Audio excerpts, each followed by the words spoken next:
Good day, everybody. Happy Monday.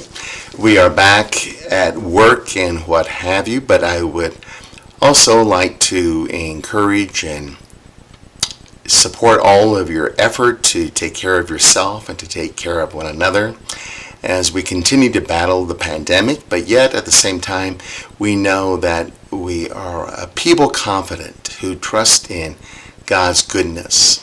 Therefore, let us continue to work with the Lord as the Lord works with us in really taking care of each other in the Spirit of Jesus. Today, we begin this work week with, I believe, a very important reading. This is from the Gospel according to Luke, and therefore I would like to pray this Gospel with you. Someone in the crowd said to Jesus, "Teacher, tell my brother to share the inheritance with me." He replied to him, "Friend, who appointed me as your judge and arbiter?" Then he said to the crowd, "Take care to guard against all greed, for though one may be rich, one's life does not consist of possessions." Then he told them a parable. There was a rich man whose land produced a bountiful harvest. He asked himself, "What shall I do? For I do not have space to store my harvest." And he said, "This is what I shall do. I shall tear down my barns and build larger ones. There I shall store all my grain and other goods, and I shall say to myself, now as for you, you have so many good things stored up for many years. Rest, eat, drink, be merry." But God said to him, "You fool!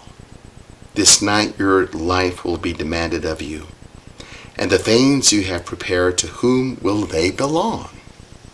Thus will it be for the one who stores up treasure for himself, but is not rich in what matters to God." As I stated earlier, as we begin this work week, this is a very important reading to not only have at the beginning of the week, but each and every day. We come to recognize that when tragedy hits, when death occurs, that is probably the moment of utter dependency. All we have prepared for regarding our well-being, our possessions, what have you, really it goes by the wayside to some degree or another. It cannot save us. Only God can save us. As a result, maybe the best way we can prepare is to prepare our minds and our hearts each and every day in prayer so that we may be ready when we reach that point in which we become utterly dependent on God.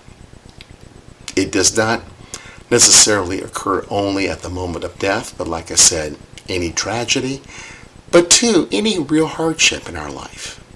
There are so many people who are enduring, experiencing hardships, and as a result, we are called all the more to be vigilant as we seek to really recognize all of that and to simply take care of ourselves and one another.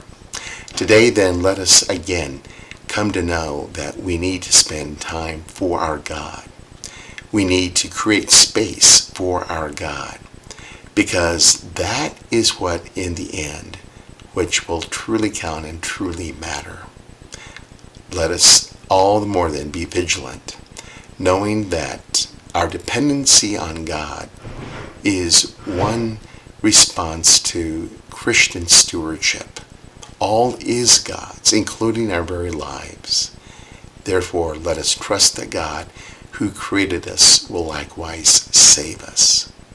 Make it a great day, and let us be confident as we walk into this work week.